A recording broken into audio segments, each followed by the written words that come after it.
So, good morning, good afternoon, good evening, good night, whenever you are listening to this. This is Match Bailey alongside my critic and partner in crime, Ricardo Medina. Hello, hello, hello. And this is it, guys. This is the season finale of season 3 of Bears Beats and Bailey. Yes. And we are recording this right now. Actually, this is like live right now, so we're actually at one of Ricardo's relatives' house right now. Yeah. Yeah, the funny thing is this that is a Christmas party line. yeah, he brought the whole clan with him now. So if you're hearing like little kids, shouting and talking in the background, Yeah. that's because that's his relatives and their friends and whatnot. Yeah. Because it's Boxing Day at the time of this recording here. Yeah, little children, you can't shut up. So Yeah, and yeah, they can't chill out. Yeah, they know about the struggles that we've been going through over the past. And three little seasons, children will be affected by itis, so You know? they just eat and they still chill on rhyming all the time. Yeah, boy. While people like me had to deal with heat and had to deal with food digestion and whatnot. Yeah. Then I had to talk about. We have to talk about all these shows, all these albums, all this stuff. We just had to talk about. Yeah. So basically this episode is going to be split into 3 sections. Yeah. First section is going to be about hip hop music. We're going to talk about top 17 because it is 2017 here. So we're going to talk about top 17 hip hop albums that I've heard for the year. Also, I'm going to count down my top 5 favorite EPs and instrumental albums / beat tapes that I heard this year. After that, we're going to get that bile and pus and puke out of our system once and for all with our countdown of the worst movies we saw for 2017. Yeah. I have 10. I have some dishonorable mentions. I don't know if you have 10, but you have... Okay, I have a split because I have outright... It have a bunch of shit that just not worth talking about. I'm not going to waste my time with that. But I have outright bad that just had no excuse being bad. Michael Fassbender. Yeah. And I have what I call a list of the noble failures, which is a bunch of stuff that was bad, but no, it failed for a particular reason, and I had to explain why it failed. Right. So we go, a certain local film actually makes that list.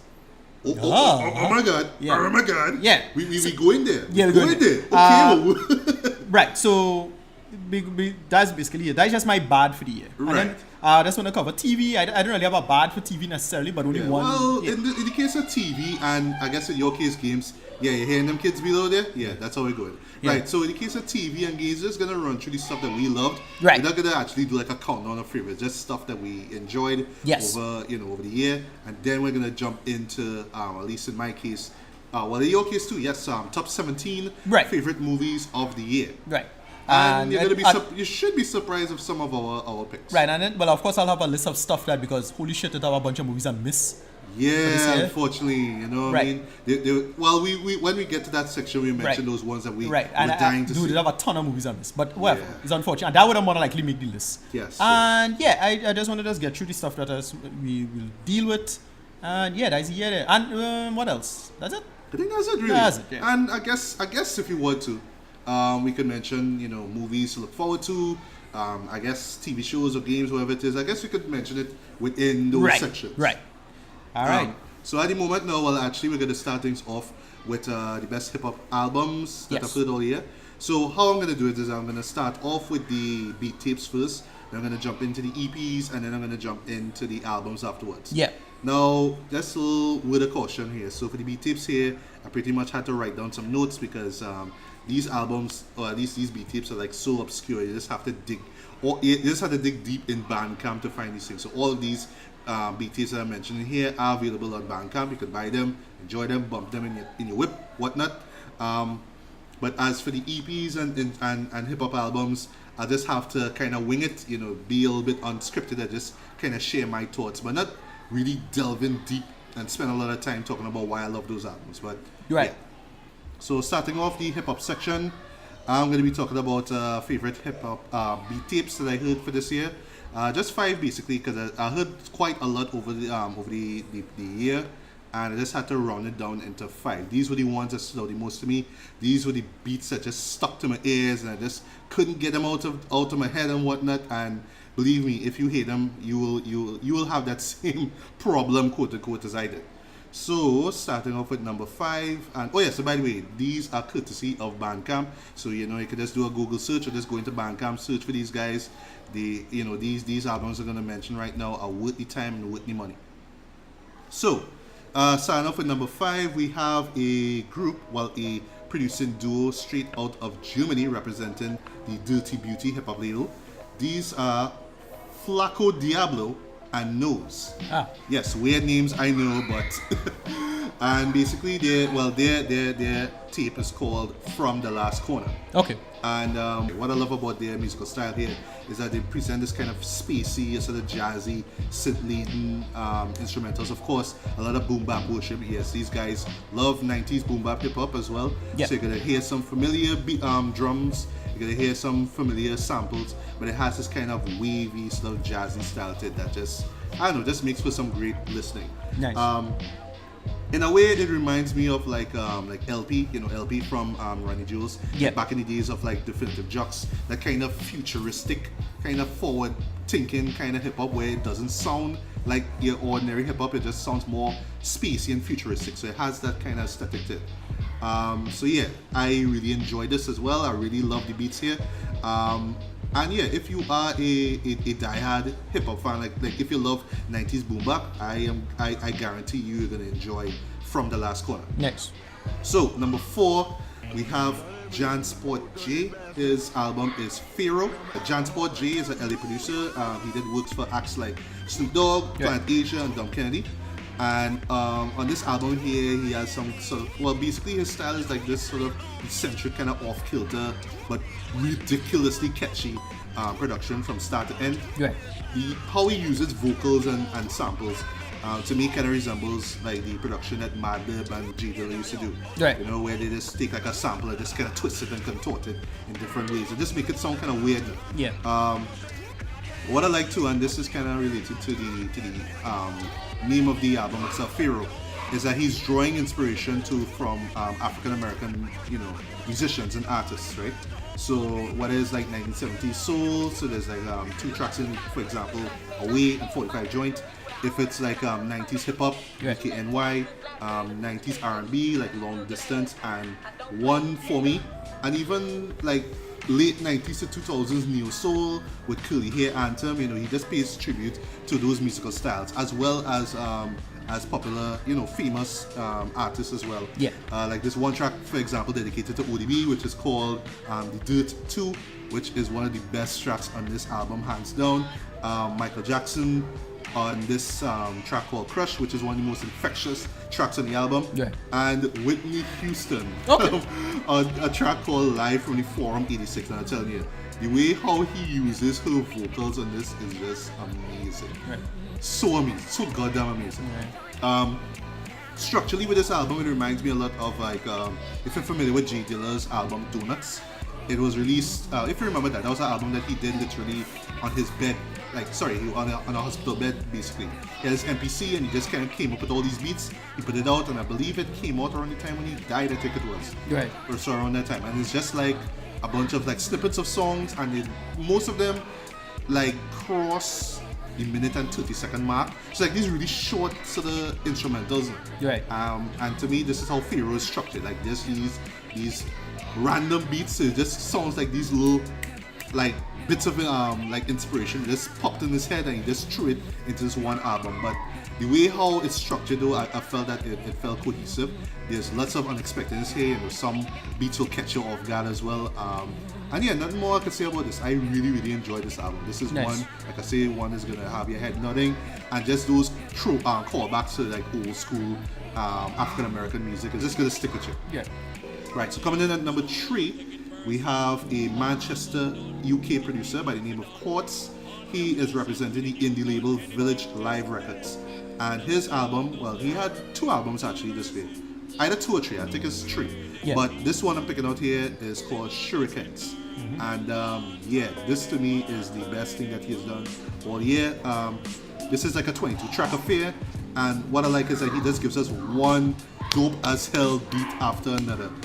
It has a lot of boom bap worship, it has a lot of jazz, a lot of melodic samples, and the way how he uses it is really cool. I love the drums that he uses here, and it has some clever use of like vocal samples that in my case caught me off guard. Perfect example of this is a track called Lord of Mercy, which is like the album's highlight. This is where he takes Cutty Ranks Limb by Limb. Limb by Limb, you cut them down. Right, that one takes the intro of that and just puts this really badass beat over it, and it just works. And speaking of Cutty Rank, so he also experiments with vocal samples from other guys like Mad Lion, Right. Mad Cobra, Right. Sizzler, Buccaneer.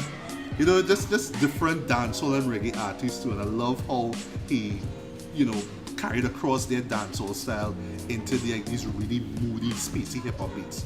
For me, this is one that I don't know, like this is like perfect music to listen to when you're in your car Right. or when you're just like chilling out on a rainy night, whatever it is. Just Nice. mood music. It's just stuff to just kind of kick back, relax you, and just let this music just float over you, basically. So, Quartz Shurikens is my number 3 pick. So, number 2 is one that's a little near and dear to my heart. It is from legendary UK MC / producer Funky DL, who has been in the game for years. It's a shame that not many hip hop heads, especially in America stuff, like in North America, know about this guy, but he has been in the business for like a long while. He's really been pushing UK hip hop.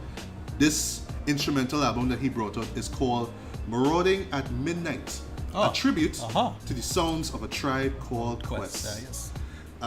So Funky DL pays tribute to my favorite hip hop group of all time by basically reconstructing, or is really just redoing my favorite hip hop album of all time. Sorry, my favorite album of all time, period. The Tribe Called Quest's Midnight Marauders.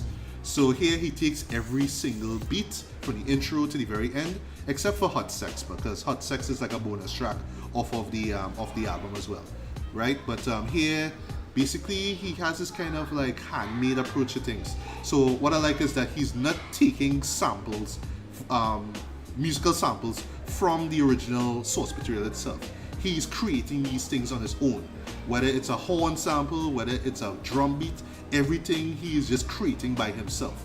And he just puts it all together to make it sound just like how the original beats do. And of course, it don't sound exact, but you know, when you listen to it, it's like, well, you know, yeah, it does sound like somebody is redoing these tracks, and you know, you could tell that it comes from the heart. It comes from a place where, you know, this guy genuinely loves A Tribe Called Quest. He loves their music, he loves their style. He was always one that was always inspired by these guys as well. Right. And it shows throughout the entirety of this album. At first, the production took a while for me to get into, because it did kind of feel like, oh, well, you're trying to recreate a song, but then when the music started to sink, and I realized, well, no, it is a labor of love. I was like, okay, now I get it. Another thing that I wasn't feeling at, when I started listening the first time, was the male and female vocalizing. So there's some vocalizing in a majority of these songs here. At first I was like, well, I don't know, they're just making it a little bit more soulful. It's not exactly what Tribe Called Quest would have done, but you know, with more listens, it started growing me, and I was like, okay, yes, I'm really feeling these vocals. You know, it really makes it sound more, you know, classy, a little bit more beautiful. The standout moment for me though was Electric Relaxation. If you remember that is the Wayans Brothers theme song, first season, right? But the way how Funky DL recreates a song is like probably the most beautiful, most endearing moment on this entire album. Nice. Overall, if you are a diehard fan of A Tribe Called Quest, you're gonna love this. If you're a fan of like 90s hip hop, you're gonna love this. And you know what really stands out to me the most is that like something like this now, you know, it's really dedicated to a group that, you know, unfortunately their key member Five Dog died last year. Yeah. And you know, we're not gonna see these guys perform together again. You know, but you know, they did leave a legacy behind, you know, and they have inspired many people, music or otherwise, you know, including me as well. I'm heavily inspired by these guys, and I'm just glad that something like this, a project like this exists. Nice. You know, that pays tribute to these guys. So yeah, if you're a Tribe Called Quest fan, if you're a music fan, if you're a creative fan, then yes, definitely listen to this album. And number one, this number one though comes from a guy that I've been talking about since I mentioned him last year. He made it to my second in terms of my favorite hip hop albums of 2016. I'm talking about Detroit's Nolan the Ninja. This was a guy that I've been following for the past couple of years. I love his aggressive style. It's like a mixture between Onyx and Eminem. It's like really abrasive and in your face. But one thing that some people might know about is that he also produces. And his style is like this kind of low-key, lo-fi kind of style. Basically, more like if it was playing from a cassette player. That kind of aesthetic he has. Yes. So on his album Lo-Fi Flips, what he does quite creatively is that he takes like 90s and early 2000s like popular hip hop songs and R&B songs as well, like vocals, lifts those vocals and add his own beats to them. And it's to the point that you will hear some of these beats and like, yeah, they fit, they work.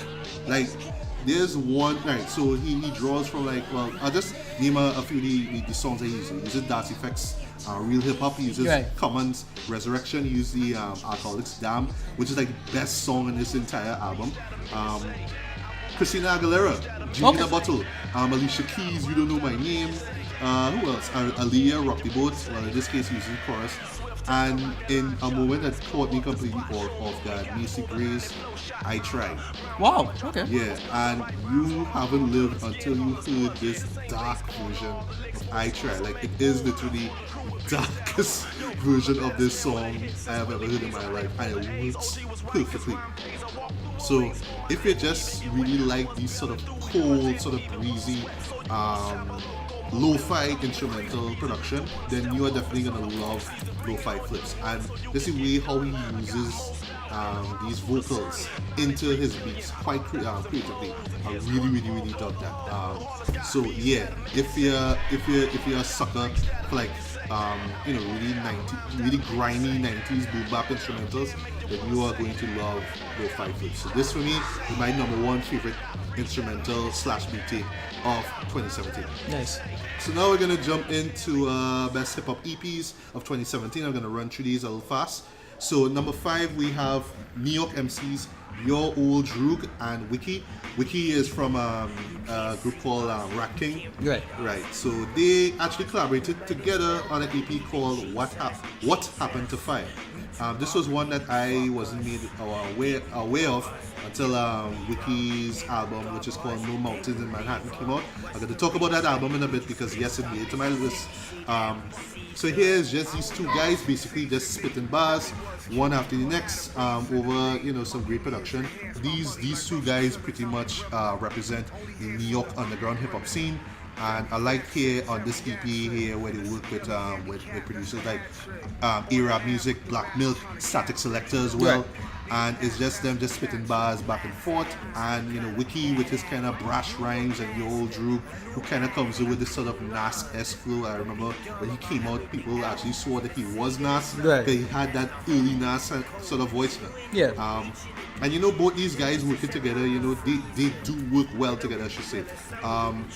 Wiki actually collaborated on Your Old Droog's album called Pax, and vice versa, Your Old Droog collaborated on Wiki's album No Mountains in Manhattan. And they just have that chemistry together, and it's best represented here on this EP. So if you're a fan of both of these guys, if you're a fan of like the underground hip hop scene in New York, then you're gonna really enjoy What Happened to Fire. So coming in at number 4, finally some familiar guys to you. Talib Kweli, Styles P, lovely. The 7. Lovely. Yes. This was one that I listened to. I'm familiar with this one. Yes, you're familiar with these guys, of course. Styles P. Well, Styles P, I listened to this. Yeah. First time I heard it, I was like, well, this is good, but I just didn't get back around to it until I started working on this list here, and then I revisited again. I was like, okay, this shit kind of hard. Yeah, Panero the Ghost. Yeah, Panero the Ghost. You can't go wrong with Panero the Ghost. I've been listening to his whole first big LP, and it came out back in the days recently. Oh, you mean with Gangster Good Gentleman? Times? Yeah, Gangster and Gentleman. Yeah. That's a really dope album. Yeah, so I just listened to it just for some inspiration from my music videos. Yes. Right. But what I like about this album though is like when you think about it, like on paper, alright, two great MCs, Talib Kweli, Styles P, right? Yeah. But when you think about their styles, Talib is more on the conscious side. Right. Styles P is more on the straight up. I used to be in jail, but but I know the hood. No, I know how it is. Styles P grimy as hell. Yeah, those two styles are gonna clash though. Right. But and this is a good thing that I actually listened to Joey Badass's album, which also is on my top list. Right. There's an excellent collaboration between Joey and Styles P, and Styles P being political here. Right. Well, okay, well this man really has range. And it's not the pseudo intellectual rubbish that Jadakiss put out, where he did why. Remember that that nonsense. Yeah. Oh gosh, Which why? No, okay. I'll actually defend why. Like at the time, right? Why was dope. Everybody love Anthony Hamilton. Yeah, but then when you think about the questions, it's like why did Harry have a white man pop to win an Oscar? Yeah, like, why Denzel had to be crooked before he took it? Yeah, it's stupid. It's just funny, though. Yeah. Like, why do I have to walk around with a while I need a beer sign? It doesn't hold up that much. But at the time, back in 2004, it was happening. Right? And the Buck Fush poster that was in the music video was right. I remember that. It's like, I see what you guys did. Yeah. But anyway, back to the 7 here. So at first it's like, well, these two MC styles are gonna clash here, but believe it or not, they actually work. Especially along the line of Talib, who actually I find comes really hard or really aggressive here. Over these equally aggressive beats, especially from producers like Oh No, Marco Polo, 88 Keys, stuff like that. Like, I'm not saying this is not within Talib's range, but here he comes a little bit more aggressive. He sounds a little bit more angry because this album is mostly political. He's talking about just state of affairs in America, just being African American, politics, of course, post Trump, all those kind of things. And just his aggressiveness really surprised me here. It really showed that, and also too because these MCs have been in the game for years now, so it's kind of like, well, I still have stuff I have to say. If you ever check up on Talib Kweli's Twitter feed, he's always like arguing with somebody else, cussing on somebody. It's like, well, yeah, I could actually go to the mic and lash out now. But Styles P also surprised me here too because he really does compliment Talib a lot on these 7 tracks and Untitled 7. I thought that he was going to be all grimy with the gangster shit, but actually no, he kind of steps up with this mature edge. Like, I've been in the game, I've been living for so long, but this is how things are, and I'm going to speak out on it. I love the song 9.5 where he reunites with the Lux. So you have Chic Luke on it, you have Jadakiss on it, and all of them kill it here. Rhapsody's on it as well too. She kills it as well. Rhapsody's also on the top list. Common on the other hand, kind of fell off here, unfortunately though. I mean, I love Common. I actually defend Black America again, even though it came out at the wrong time. But he could have come through a little bit better. He's like one of the weak points on the album, but on the EP, sorry. But overall though, this was a solid listen from start to end, and I don't know if we're gonna see another collaboration between Talib and Styles P, but I would love to see that one day. Alright, so number 3. We have an MC that not that many people will know about. His name is K.A.A.N, as in K.A.A.N, and he teamed up with a German producer by the name of Klaus Lehr. I've actually listened to one of his instrumental albums before. It's incredible, I love it. And basically they have this collaboration together which is called Abstractions, right? And apart from the fact that you do get to hear the instrumentals afterwards, it's just K.A.A.N rapping over these sort of spacey, really, but grimy as well too, boom bap beats as well. K.A.A.N has this sort of rapid fire flow, so he's always like doing double time and triple time and stuff like that. And he comes through with just these really introspective bars. He's talking about him in the game, just his come up basically. So this one here, I think is like the perfect, like for people who haven't really heard of his stuff, this would be like the perfect introduction to his lyrical wordplay. Just the amount of rhymes that he puts, the amount of thought basically that he puts into his rhymes as well. It's 5 tracks in total. Well, 5 and a bonus track. That bonus track actually was on the Klaus Lehr album. I think it's called Society Collapse. This could have made it to my favorite instrumental albums of last year, but I heard it at the last minute. Sorry about that. But I thought that they worked together in terms of that sort of producer MC kind of vibe. So I strongly recommend that you check out Abstractions. Alright, coming in at number 2. These were 2 rappers that I mentioned before last year, my favorite EPs. New York MCs, A$AP Rock, and Homeboy Sandman. Alright. They have this sort of alternative, sort of quirky style to their wordplay as well. Yeah. It's like very intelligent. Or in the case of A$AP Rock, I think I heard that it's more like they kind of compare him to like a dictionary. So he uses all these words that you technically wouldn't really hear in a rap song. Right. That kind of thing. So this is their third collaboration together. EP wise. So not to be confused with A$AP Rocky, right? Not to be confused with A$AP Rocky. Right, that is. No, Yeah, right. Not Flacco. Yeah, not Flacco. Not Flacco. Right.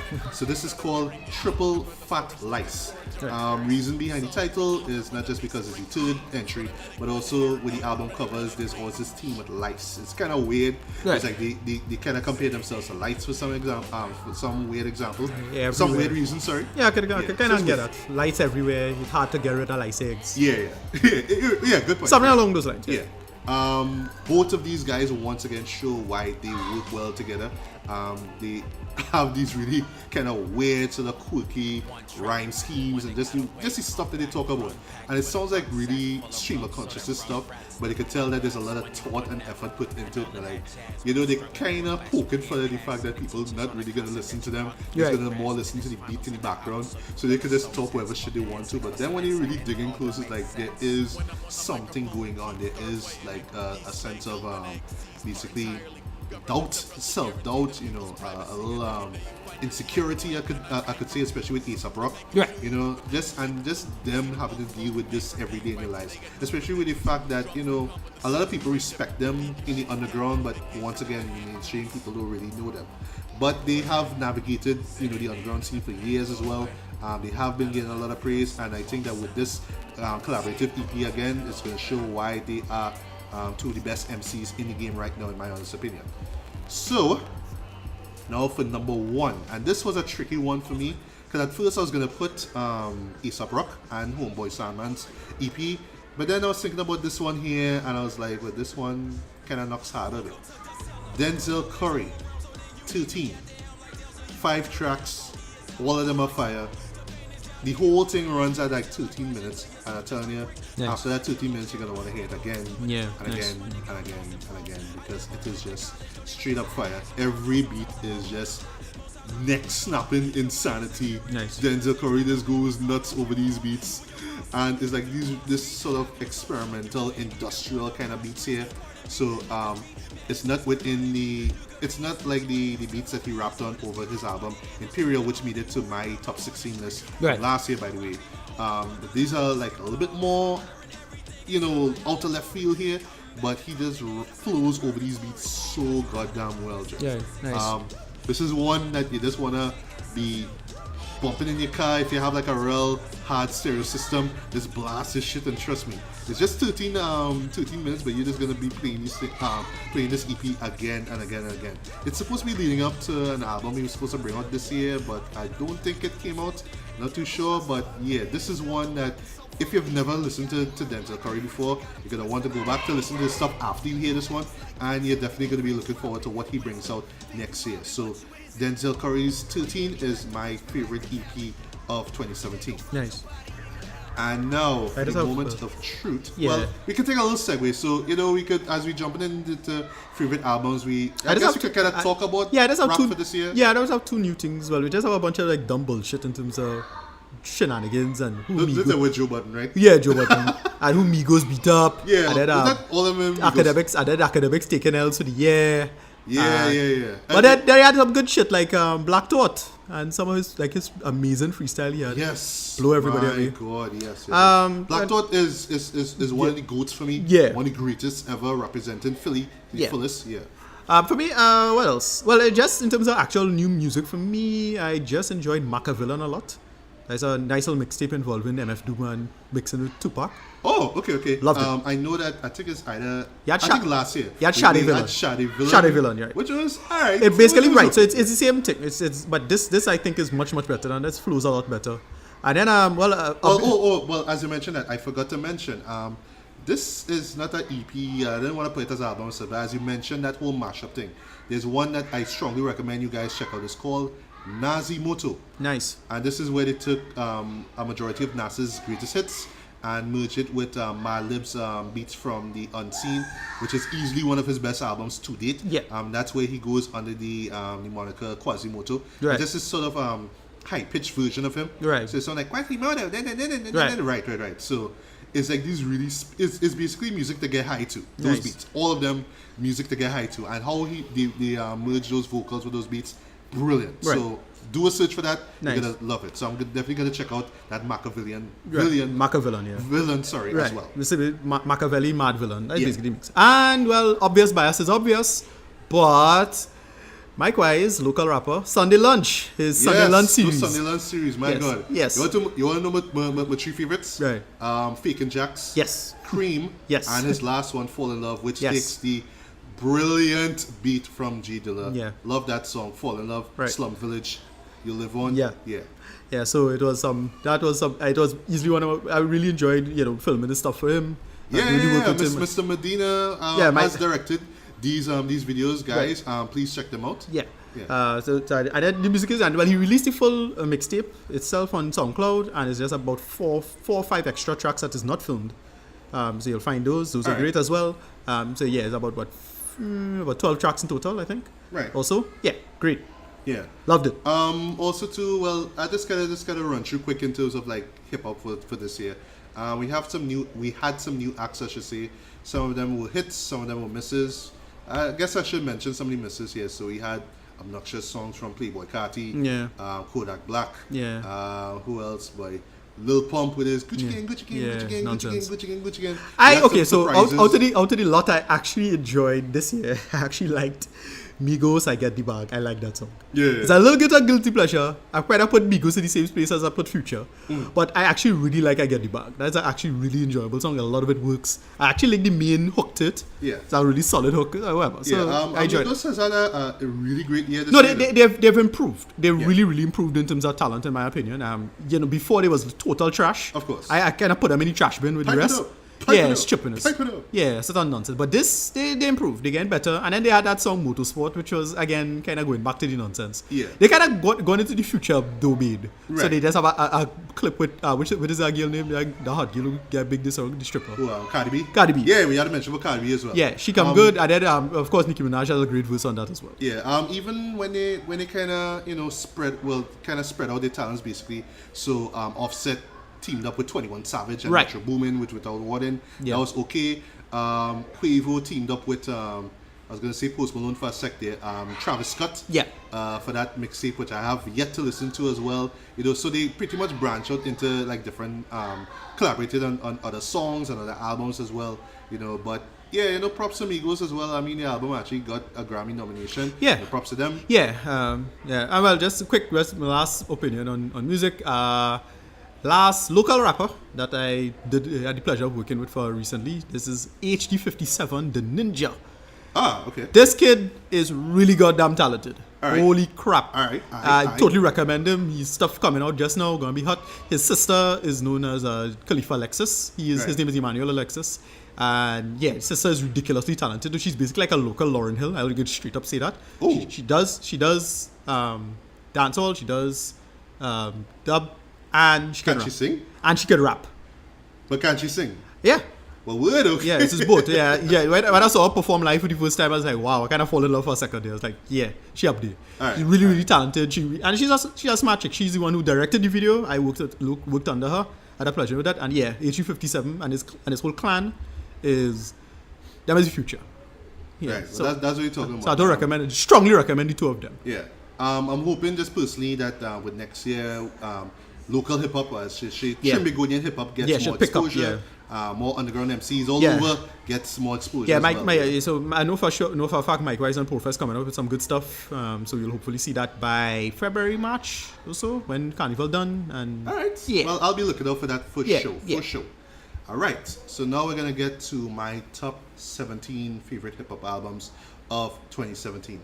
This was kind of tricky. This was kind of hard because there was, even though in terms of hip hop albums, it did have a sort of rocky start here. I felt that over like the second half of the year, things really started to pick up. Started to get one great album after the next, and even right down to the very end to we would get into some great projects here. But I really had to whittle them down into 17. So, number 17, as I mentioned before, we have Wiki's No Mountains in Manhattan. This is his debut studio album. Wiki, as I said, is one of the members of a experimental abstract rap group called Rat. And basically their style is this sort of loud abrasiveness, and really that style is supposed to kind of emphasize living in New York.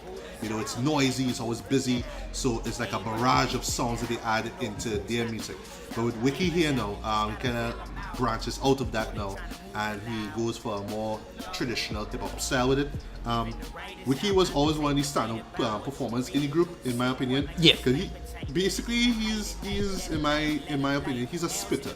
He's the type of person that, like, there's this one song where it's like a little a skit basically where they said that he kind of lives, eats, breathes, and shits hip hop basically.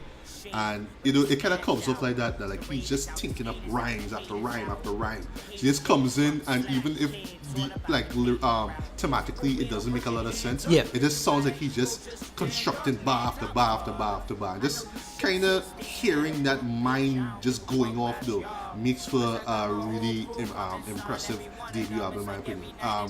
There's some great tracks here. Mayor, Pretty Bull. There's even a collaboration between him and Ghostface Killer, nice, of all people, called Made for This. I thought that was really good. Your Old Drew actually collaborates with him, on Lit 15. Right. The beat in that was a little off kilter, but just the way how they kind of rhymed over it really was goddamn impressive in my opinion.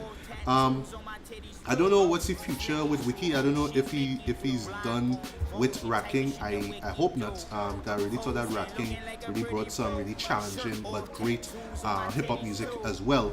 I don't know if they're gonna get back together again, but yeah, I see Wiki has a strong future, man. I see him as being one of the more prominent MCs, one of the new young MCs to come out of the New York hip hop scene.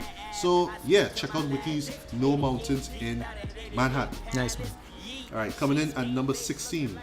This was an artist that I was hearing about, and I heard some of his stuff, but it didn't really click with me until I actually listened to his album. Well, actually, this is the first album that I heard from him. I know he did others in the past, but I just never got around to them yet.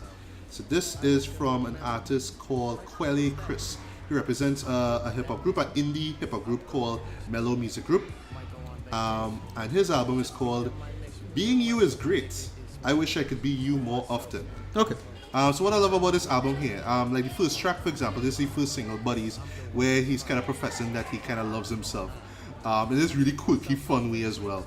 But basically it's about him kind of looking inwards, realizing that yes, he's an MC, he has a lot of praise, he has a lot of buzz. He doesn't want to go back to these streets, he doesn't want to get back into that whole, drug stuff or whatever it is, that shadiness. But at the same time, it's like, almost the point that he kind of feels like he hasn't reached as far as all that. He hasn't reached the level that he thought he would have reached. Not lyrically really, but just like successfully as an MC. So there's this whole self-doubt and all that kind of stuff that's kind of fighting along with him to the point that he feels lonely, isolated at times like that. I like how it comes across on this album, whether it's tracks like Buddies for example, where he says, he fucks with himself, he's like the only one here, he loves himself, to a poignant track like Birthdays, where he feels like, it is his birthday, but he's just not feeling happy at all. He just feels like, meh, whatever. So yeah, this made for a fascinating listen. What I like though is that it has this sort of 90s style to it. I want to say 90s, I mean like, acts like Far Side, Souls of Mischief, where it's like they were trying not to sound mainstream, they were trying to be different, they were trying to be fun, they were trying to be witty, basically. And it has that kind of feel to it in terms of the production, in terms of the styles, the flows, and all that kind of jazz. Right, so going into number 15 is an artist that I've been hearing about through certain YouTube music reviewers. And I actually listened to a couple of his albums before, but I didn't really quite feel it. Maybe it's just because of the production and the way how he raps over them. Right. But here, this was the one where I was like, okay, now I see why people are talking about this guy. Uncommon NASA. Okay. Written at Night. He's a New York MC. He has been in the game for years. He's been on both production and MC side as well. But here with this album, Written at Night, what I really loved about this album is that yes, this has a nocturnal sort of style to it. It does, and the story, or at least the narrative here, is that This is him just basically writing these songs at night. So it starts at midnight and he just keeps writing until 6 o'clock in the morning basically. So it feels dark, it feels nocturnal, it feels like all of his deep-rooted fears and secrets and just stuff that he's fearful of once again in a post-Trump nation, because yes, he does get political here, but very subtle, just coming across on his album here. The collaborations, and there are lots of collaborations here, but what I love about those collaborations, well, these collaborators I should say, is that they all seem to be on point with what he's saying. So they all add a lot to what he's talking about, whether it's the media, whether it's politics, whether it's police brutality, right, and just a whole bunch of stuff. And it literally is one of those albums you have to listen to in the night, and you will get that vibe. You will get where he's coming from. I mean, you can listen to it any other time in the day, but at night time you really get that dark feel. And what I like is that throughout the album it gets darker and darker and darker, right, until the very end where the sun comes up. Yeah, it's darkest before the dawn. Yeah, exactly. Darkest before the dawn. And this kind of ends where there's a sense of hope, or more like, okay, I'm gonna kind of embrace the dawn now. Okay, all right, but there's still all these dark elements that I have to deal with. It's all a matter of perception. Do you see it as darkest before the dawn, or you see it as, okay, well, the sun is up, so now to face a new day. So there's really a lot of depth, a lot of layers to this album. This is one that you have to listen to more than once. This is definitely one that I'm going to be listening to repeatedly. Oh yes, and the beats, by the way, mostly handled by Uncommon NASA itself, are nocturnal, are dark, and are going to stick into your subconscious. Right, so coming in at number 14, we have my boy Nolan the Ninja. Nice. His album Yen, which means Yearn Eternal Nirvana. Right. And that is on the title track he kind of explains what he means, and this is basically where he just wants to be at a level where if he retires, as he says on the opening track, at age 35, he's well off. He doesn't have to worry about finances. Everybody is well off. He's good. He could just spend the rest of his life just carefree basically. So up until that time when that dream comes into fruition, he has to hustle. He has to keep grinding. He has to keep being that struggling artist basically. Not starving anymore, but struggling really. He has to keep putting his foot to the ground, to the grind basically, and just letting people know who he is. And that to me is the embodiment of what Yen is. It's just him kind of stretching out basically. He's working with other MCs as well. He collaborates with K.A.A.N on an excellent track, by the way. He also collaborates with fellow Detroit rapper Royce 59. Right. I love that track. It's called Calisthenics. I love that. Nice. And even in terms of the production style, it's not just boom bap every throughout the entirety of the album. He experiments with different styles, different sounds as well, and for the most part they actually work. There's just a few tracks that don't really stick out as much as I wanted to, and this is the reason why it's at number 14. But still, this is an album that I really enjoyed. To me, this kind of shows progression in Nolan the Ninja's career. It shows growth, and I love that. I really support that. And here's hoping that he gets even better in terms of his rapping and production skills. I just really want to see this guy, shine and really get better, really reach the top, Yeah. Right, coming in at number 13 is an artist that, believe it or not, I wasn't even familiar with until like a few months ago. Right. This is a rapper. His name is Substantial. Nice. And his album is called The Past is Always Present in the Future. Right. Now, to really get a grasp of his album, I had to go back to his earlier stuff. And basically, he's an alternative hip hop artist. He spits a lot of really clever bars. It's always about that sort of braggadociousness as well. But he really brings some down to earth truths about life, living, being positive and all that kind of stuff. I love that about him. And here, it kind of embodies that as well. And right. But I love that here he shows growth, he shows maturity. He shows that he doesn't even have to be concerned about Billboard charts or a huge fan base or Grammys or whatever. It's just about him putting out solid music. And yeah, this is what we get here with this album. To me, this kind of reminds me of like when I was introduced to alternative hip hop back in like the late 90s, early 2000s. Guys like Mos Def, Talent Quality Common. It has that kind of feel to it, just with some modern style to it. Right. He also knew late great Japanese producer Nujabes. Nice. Nujabes actually, and he actually dedicates a track to him as well. Yeah, huge one. Yeah, and also if you're a huge fan of Nujabes, I'm gonna call it Nujabes. Yeah, right? Sunja by himself. Yeah, check out Substantial Samurai Champloo mixtape, Yes. where he takes some of the popular beats that he had for the show Yeah. and raps over them. Yeah. It is Yeah. dope. It is Yeah. really dope. Yeah. So here, he comes through with that really nice sort of positive vibe as well, and it really takes me back to that good old days when rap wasn't just about, guns and drugs and all that kind of stuff. It's Yeah. really well thought out, really pleasant, really sweet, powerful music. So yeah, if you're really into that kind of style of hip hop music, then I strongly recommend you check out the past is always present in the future. Nice one. Now, gonna do a little jump here now. So 12, 11, and 10 are dedicated to a group, a boy band I should say, Okay. that's been getting ridiculous amount of buzz all year. You know who I'm talking about.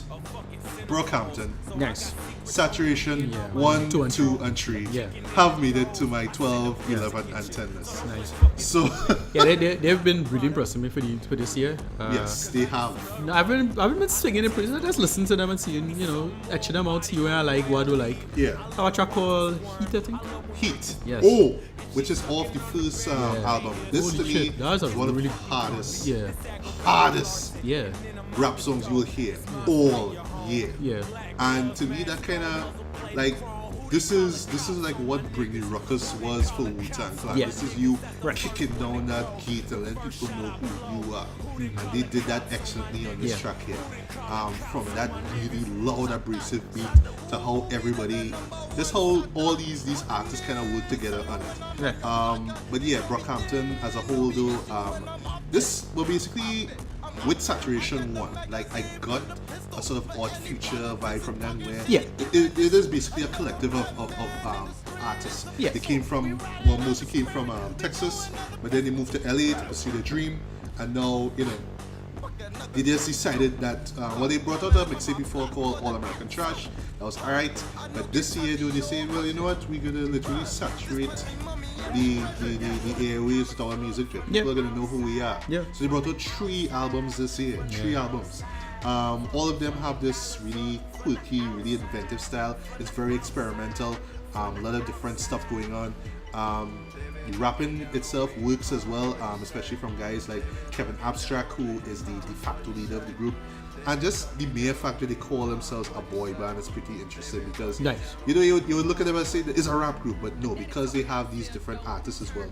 So it's not just rap. You're getting a little bit of pop, you're getting a little bit of experimental stuff, and you also get some really moody guitar-leading music, blues music as well. Yeah. Courtesy of Ireland artist and producer called Bareface, and he always ends off these albums, right? With this sort of like really moody sort of love piece as well. I thought that in the last one, Saturation 3, it works perfectly, but not just the song works as well, but also get some nice rapping in the end, and then they tie it back to the very beginning. Nice. But really, I love how these guys work together. It's just like this one crazy beat, and all of them just kind of find ways to work around this beat. Yeah. Whether it's a chorus or whether it's just like a bow to or whatever it is, they all find their way into these beats, and it all works.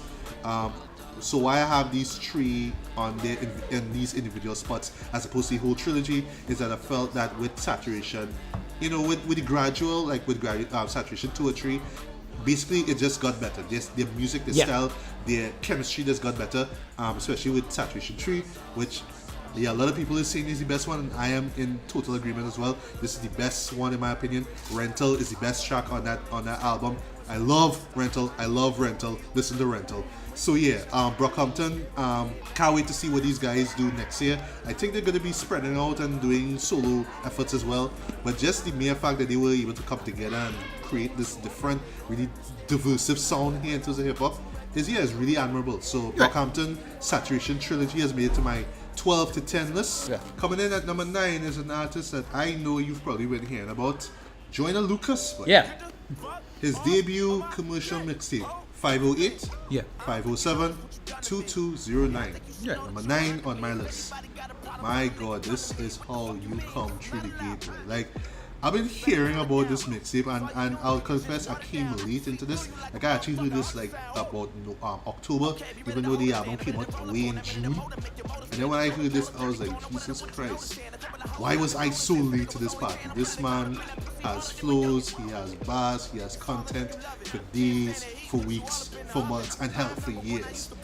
Every song, while these are a majority of songs on this mixtape, is just straight up fire. From Ultrasound to Winter Blues to I'm Sorry, which is his suicide anthem. Basically, he has bars, but lots of bars. He reminds me a lot of like Kendrick Lamar as well. The way how he can kind of switch up his flows, double time on his bars as well too. And he just has a lot of charisma, he has a lot of charm, he has a lot of energy, a lot of wit, and just one banger after the next though. There's even one particular song called Literally where the man is arguing with his penis. Yes, when you hear it, it will make perfect sense. It is a brilliant song. I love it.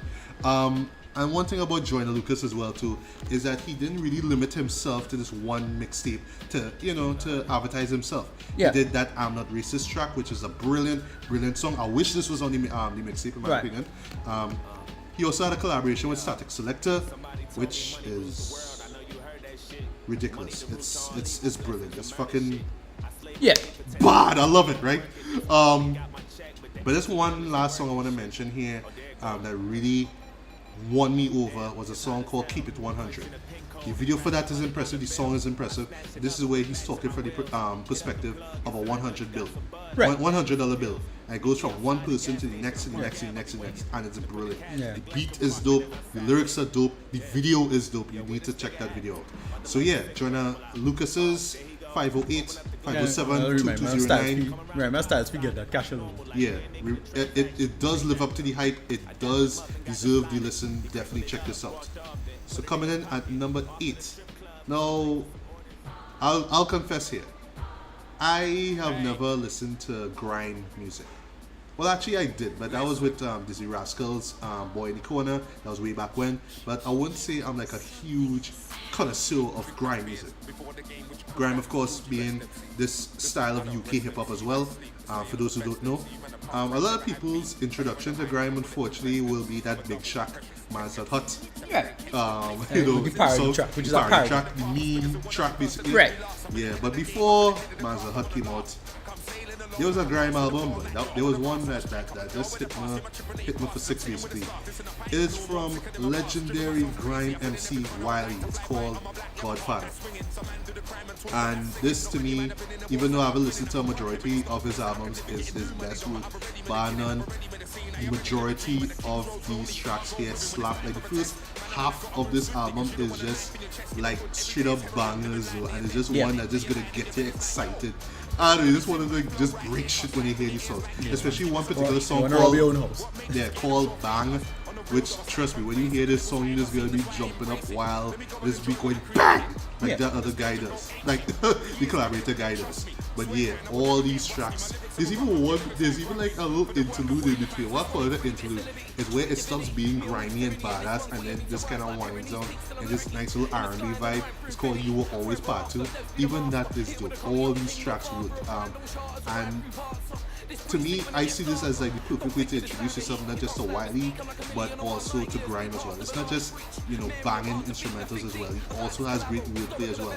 And one thing I really love about him and the grime as well is that, it's their accents. It sounds very much like, how, guys up there would rap like, or sound like basically. I love that about them. About this album. So yeah, Wiley, Godfather, easily the best grime album I've listened to all year. That is my number 8. Number 7, we're moving a little fast here, is the first Grammy nominee for Best Hip Hop Album that I'm going to mention here, Rhapsody. Yeah. Lila's Wisdom. I wouldn't call myself the biggest fan of Rhapsody, but I've been listening to her stuff for like the past few years. But this one, to me, this is the album where I could say, yeah, Rhapsody is the truth. Rhapsody is one of the greatest female MCs of all time, hands down. And I'm glad that she got signed onto Rock Nation because here she has a broader focus. Basically, more people are aware of her now, and as you can see, she has garnered a Grammy nomination. So props to her. So what more can be said about this album? The production, which is handled by Ninth Wonder and his team. You know, all of these beats are incredible. I love a majority of them. Not all of them stick with me, but I love the majority of the beats here. But it's really Rhapsody that steals the show. There are lots of collabos here.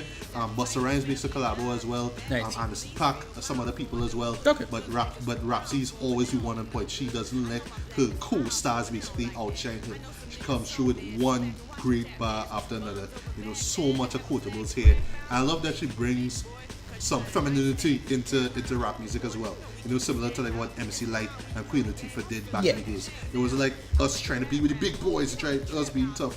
You know, we could be like, oh girl, you know what I mean, that kind of vibe. We could kind of talk to women as well, but still talk to men and be like, well, yes, man, I'm a powerful black woman as well, so don't fuck with me, please. I love how she brings that sort of rawness that, you know, into her music as well. So yeah, Rhapsody's Leader Wisdom is my number 7 pick. Number 6 is from another artist from Mellow Music Group. This is one that an artist that some people may have heard of before, but I'm just gonna guarantee this one time this is gonna show up on a lot of best hip hop albums list for the year. Open Mike Eagle. Yeah. Brick Body Kids, Still Daydream. And this was one that, at the first time I heard it, I didn't really know what to make of it. Because it was just so obscure, it was just so different for me. Because Open Mike Eagle has this way of like using these sort of quirky, nerdy sort of pop culture references. He mentioned comic books, TV shows and stuff like that. And you know, he also touches on, you know, stuff like insecurity and, you know, growing up in the hood and all that kind of stuff. But you know, what I actually got the album explained to me, and you know, it started to make sense to me when I listened to it again. So this is actually a concept album where he's talking about where he grew up back in Chicago. It was this I forgot what you call those projects, the North something projects basically. Well, they have Southside on. Yeah, well, it's in Southside basically. Okay. But it's this apartment complex that was knocked down some years ago. Yeah. So he grew up there. Yeah, Chicago have a lot of gentrification. Yes, exactly. So with this album here, he's kind of looking back, he's reflecting on his days back there, while hinting at the fact that, you know, these are people that are living in this complex, but there's something dark, something bad's gonna happen. Yeah. And then the very end, which is probably the most harrowing end you'll hear to our album all year, you literally hear the demolition of that apartment complex. People are kicked out of their homes, there's nowhere to go, and up to this day, it's still an empty lot. Yeah. You know, they haven't really built anything there, and that's really unfortunate. So with this album here, Open My Eagle, you know, he's not doing that dark comedy, and that's the name of one of his popular albums, by the way. So he's not doing that dark comedy thing as much, but he's more kind of looking back at his time growing up there, and it kind of feels like, you know, he just wants to go back to those early days. You know, he wants to go back to days when it was all happy and, you know, growing up now, as opposed to how things are now, where it's a lot of crime, a lot of violence and stuff like that. And then of course with the very end, with this crushing blow with the demolition of those projects, with those project buildings. You know, it's a gut punch, a serious gut punch. A very ballsy way to end the album, though, but a very powerful way to end an album. So to me, this is his best album to date. This is one that you have to listen to again and again and again to pick up on, you know, all the little, you know, puzzle pieces that are on this album. But yeah, this is definitely one to check out. Number 5. Gonna say this one time. I'm not sure if there were any other double albums in terms of hip hop. Yep. But this was the one that I knew of, and this was the one that is in my number 5 list. Big K.R.I.T. Okay. Forever is a Mighty Long Time. Right. Easily his best work, bar none. I have been a fan of this guy since 2010. Yeah. Since he came out with K.R.I.T. was here. I love his music. I love his production.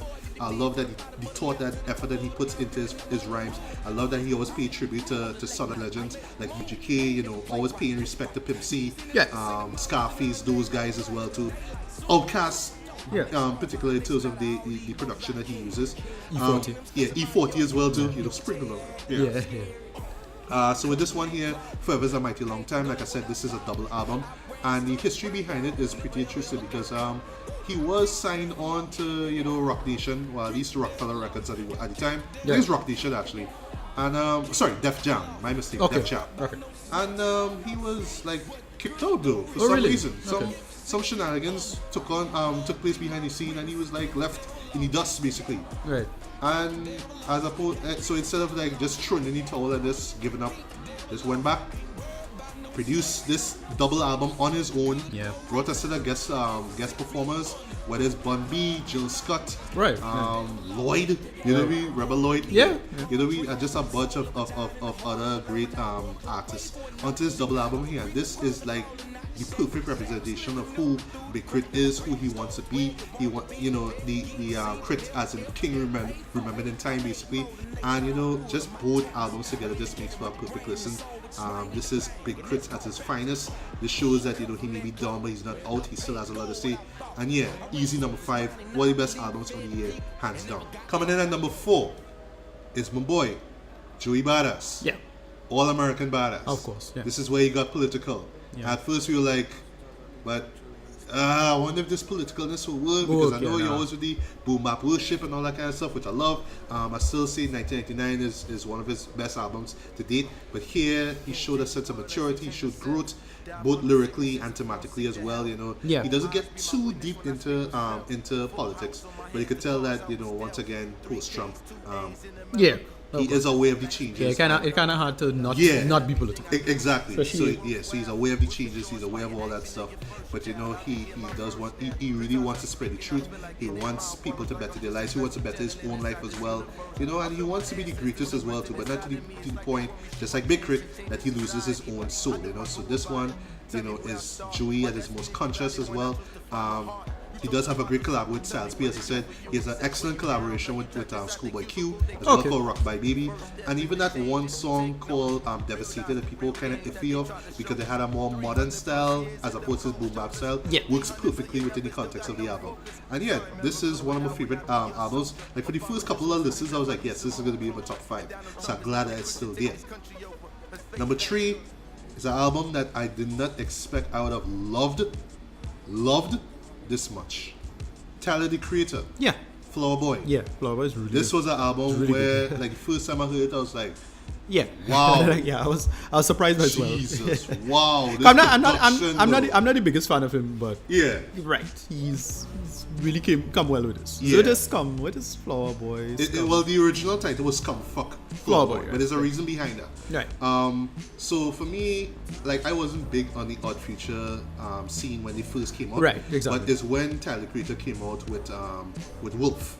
Yeah. That was where he strayed away from the shock value stuff from before, you know, and really started to get more deep into the music. You could tell that he loves production. He loves putting beats together and stuff. He does that so perfect. surprise, he's talented and smarter person than you make out. Yes, than you make him out to yes. be. Yeah, that's true. Right. So in this one here, he does. I call him the Eric Andre of hip hop. I love that. Yeah. Yeah. So the production is perfect. A+.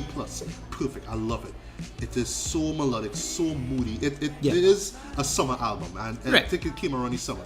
It does feel like one of those albums that you just put on and just lay back to. It's one of those kind of those albums. But what I like though is that the music and Tyler himself and the lyrics themselves just creates this overall vibe of loneliness. Yeah. And that is what the album is about. It's him basically being at the top now but still feeling lonely, which is something that has always played, you know, a majority of his music as well. But here he kind of looks inward. So it sounds like, you know, he's bored, he's all alone by himself, and he's just looking inwards. He's talking about falling in love, you know, with people, well, with a person and all that. And this is where people kind of went crazy when it was like, well, he kind of hints at maybe he's bisexual or maybe he's gay. I remember but that too. To me, that to me is not the point of it. Yeah, kind of. But it does feel like a sense of boredom. Like, you know what?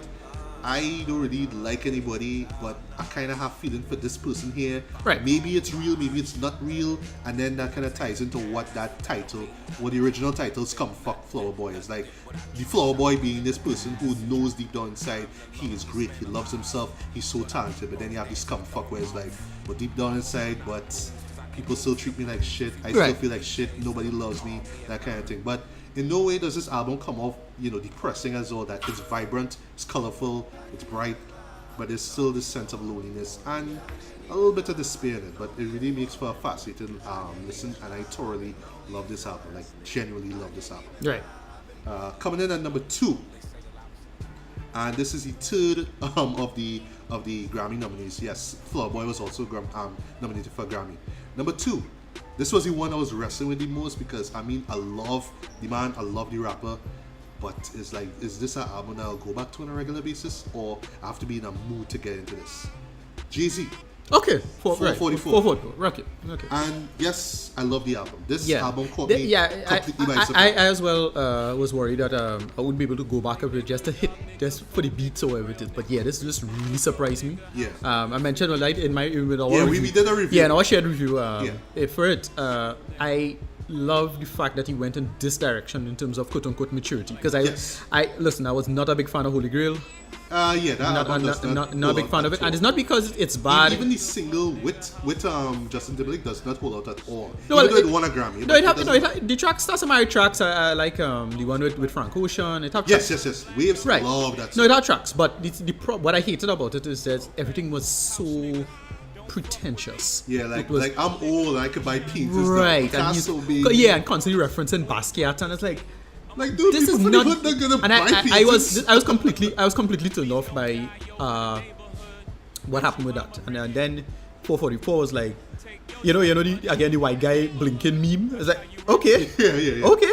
It was a good shock. Yeah. This was an excellent direction for him as a career. It make a lot of, it's questionable if this would have come out of the blue or if it's because of Beyonce's Lemonade. Right. But doesn't matter. It is pretty awesome. It has so many good tracks, so many good reveals, great lyrics, and well, of course, Story of Fuji is, in my opinion, easily one of my favorite big things.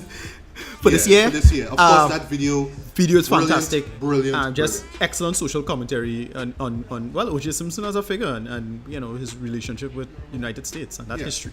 So yeah, 444, I totally understand this pick. It's a good pick. Very good pick for number 2. Yeah. So not much I can say about that album once again. But for me though, personally, this is one that I have to be in a mood to listen to. Right. This is real grown man rap music. So is that something I'm gonna pop in every single day and be like, right, Story of O.J. man. This is one that you have to be in a mood to. And this is not. I'm not saying this is a bad thing, of course, because from top to bottom, this album works. It shows genuine growth. This to me is like the first Sean Carter album. Right. That we've ever gotten. It's a Sean Carter album. You're right. That's a good reference for it. Yeah, production, lyrics, emotion, especially with that final track Legacy, which always hits me. Yeah, this is one for the ages. But unfortunately, boy, as much as I wanted it to be number 1, boy, this one had to take it. You know what I'm talking about. Yeah. You might get angry at me for saying it, but you have to admit it. Yeah. It stuck with me, and it will stick with you. Kendrick Lamar. Yeah. Damn. Yeah. Why is this number 1? Why is this number 1, you may ask? Yep. But for one thing, the beats knock. Yeah. DNA, loyalty. Yeah. These beats knock so hard. DNA has the best beat change of any rap song of the year. I call it right now. It is awesome. It is badass. And the way how Kendrick just explodes on this track is just incredible. It's just jaw-droppingly amazing. Yeah. But I would admit, the first couple of times I listened to it, I was like, because it's easy to compare to stuff like, in your case, Section 80, to Pimp a Butterfly. Although I'll never shut up about Section 80. Yes. How much I like that over all the other albums. But what I love about Damn is that Damn is not trying to be better than any one of those albums. Yeah. It's being its own thing. And in the context of this, it's right after his performance of All Right at the Grammys, I think it was. Yeah. And Geraldo Rivera kind of called him out. That line with, and we hate Popo, what a killer still. Crack the double crap, yeah. So it's really Kendrick kind of realizing that, yes, the public know who I am now. Yeah. But here's the problem. I'm spitting truth here, but people still take it that because I'm not just because I'm from Compton and I'm part of the streets and whatnot, but because I'm a rapper and there's all these stereotypes about rappers that I am spreading a message of hate, And I love how in the album he kind of digs deep and really explores whether we as black people are actually damned if we're just doomed to just, kind of self-destruct ourselves, whether it's through alcohol or drugs or violence and stuff like that. And then he kind of compares it to himself as well too, being trusting other people, which is where songs like Love and Loyalty come into play. Where it's like, yeah, I have a girlfriend, but is she gonna stick with me throughout the long run? I have partners with me, I have friends with me. Are they gonna be loyal to me? And all these things there. So it's just really him going into this dark corner and really asking himself basically, not just like, which is something that he touched on with To Pimp a Butterfly. If it's, do I really deserve all this praise? Do I really deserve all that? Yeah. But now it's him kind of saying, are we doomed now to kind of fail? Are we doomed to not change the world? Are we gonna be damned basically? Yeah. Instrumentation I thought works as well. It has like a couple of moments where you could tell like he's being inspired by organized noise. It has a sort of outcast kind of feel to it, Yeah. you know. But yeah, those beats really stuck to my head. The lyricism stuck to my head. The team stuck to my head. And of course, how can I not mention the whole reverse order thing? Yes. Yeah. Very Because clever. the first time I heard that, that blew me. That totally blew me away. And then once again, that always draws back to themes that he explored, both in To Pimp a Butterfly and Good Kid, Mad City. This idea of, you know, this cycle basically, where you're never gonna come out of this. You're always gonna be trapped in this. Yeah, loop. yeah. There's a kind of working fatalism that Yeah, applies to. Yeah. And just this whole reversed track listing adds perfectly to that. And I would say that's just inclusion though.